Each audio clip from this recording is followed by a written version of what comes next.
SM Makassar diterpa badai cedera. 8 pemain harus menepi saat latihan di lapangan Syekh Yusuf, Kabupaten Goa pada Senin 21 November 2022. 8 pemain tersebut yakni Everton Nascimento, Donald Bisa, Akbar Tanjung, Brian Cesar, Victor Detnan, Ananda Rehan, Samuel Simanjuntak, dan Yanca Sayuri.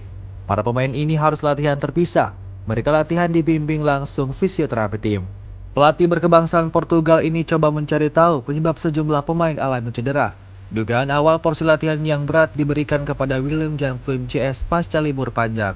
Skuad PSM Makassar memang sempat diberi libur selama 20 hari pasca tragedi Kanjuruhan, Kabupaten Malang, Jawa Timur pada Sabtu 1 Oktober 2022.